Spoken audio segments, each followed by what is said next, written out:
Salve fratres, welcome back to the jungle of Protestantism. Deiterum videre patris allegro veritas literabit vos.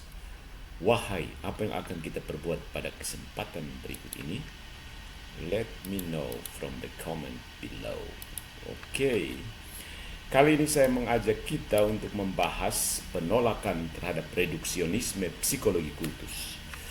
Kita akan menegaskan iman Katolik sebagai tindakan rasional dan ontologis terhadap kebenaran ilahi. Nah, kita berencana membantah dan membantai secara filosofis dan teologis pendekatan reduksionis yang menggunakan psikologi kultus untuk menilai iman Katolik.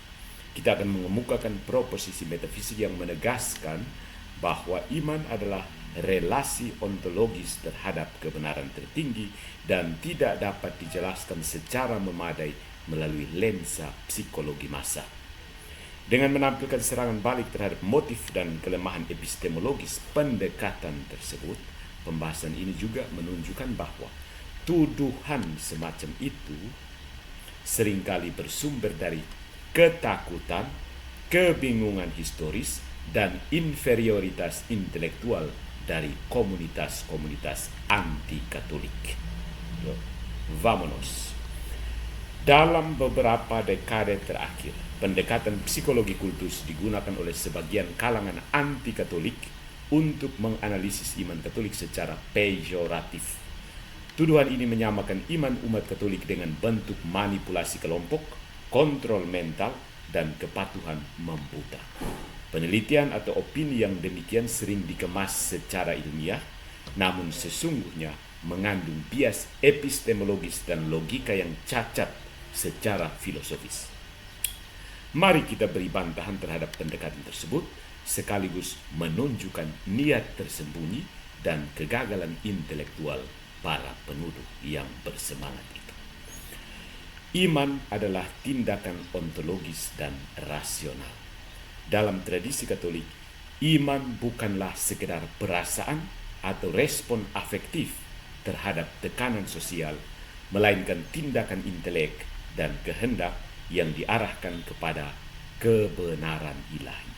Santo Thomas Aquinas mendefinisikan iman sebagai actus intellectus assentientis veritati divine ex imperio voluntatis adeo mote.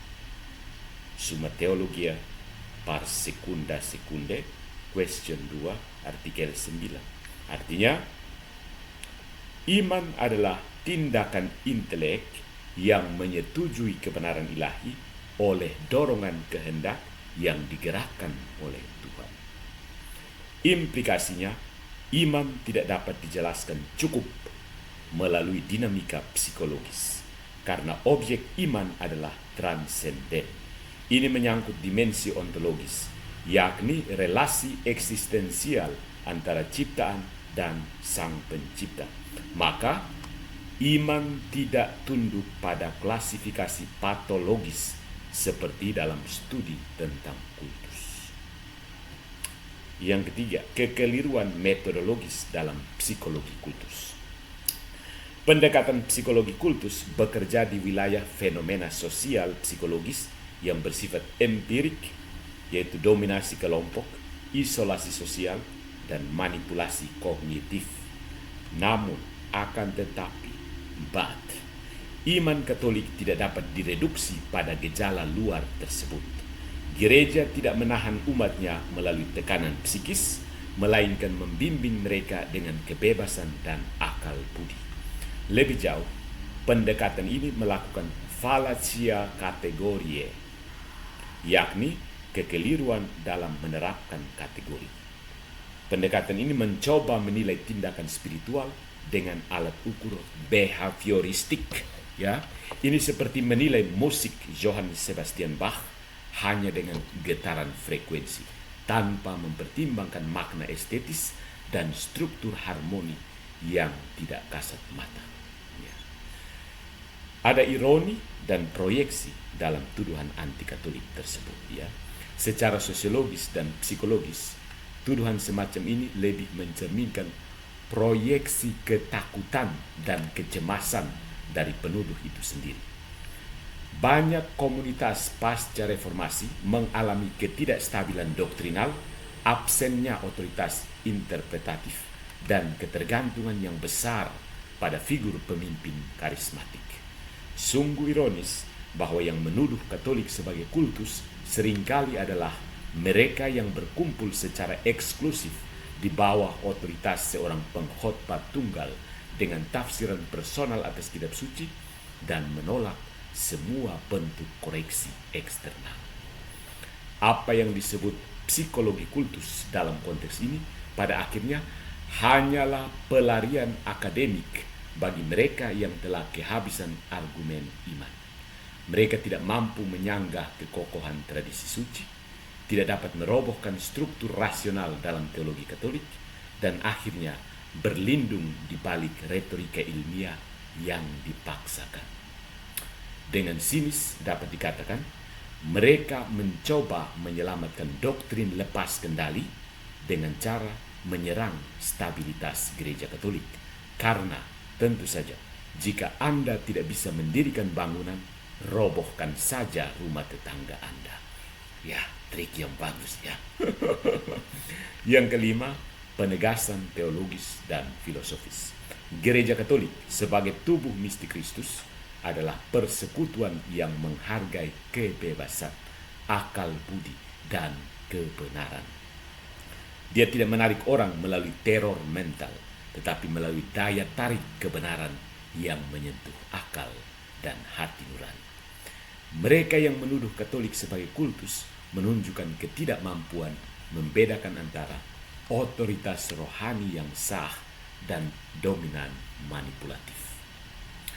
Lebih jauh lagi, mereka gagal mengenali kehadiran rahmat dalam sejarah dan menggantinya dengan narasi sosiologis yang dingin dan hampa.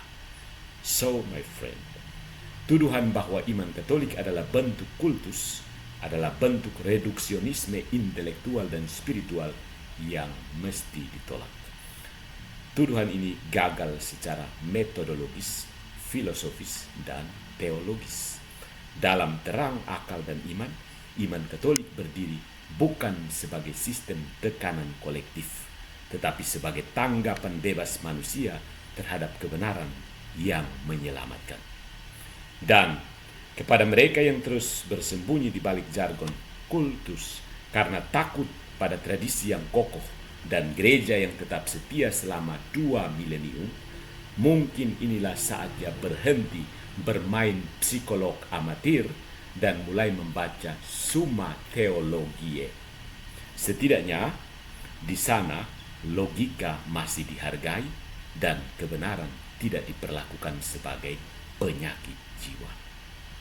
Nah, buat orang Katolik yang tertarik belajar lebih lanjut, silahkan membaca Thomas Aquinas Summa Theologiae par secunda secunde, buku bagian kedua dari buku kedua. Bagian kedua dari buku kedua. Kemudian ada Joseph Piper, Faith, Hope, Love. Cari di internet, kayaknya ada PDF, free PDF. Joseph Ratzinger, Introduction to Christianity. Dan baca Konsili Vatikan kedua, Dignitatis Humanae. Dan juga kalau mau lebih lanjut yang ada hubungan dengan pengalaman religius, William James, The Varieties of Religious Experience. So, good job Protestan anti-Katolik dengan alat psikologi kultusnya. Selamat bermain-mainnya. Semoga followersnya banyak dan beberapa Protestan anti-Katolik terhibur.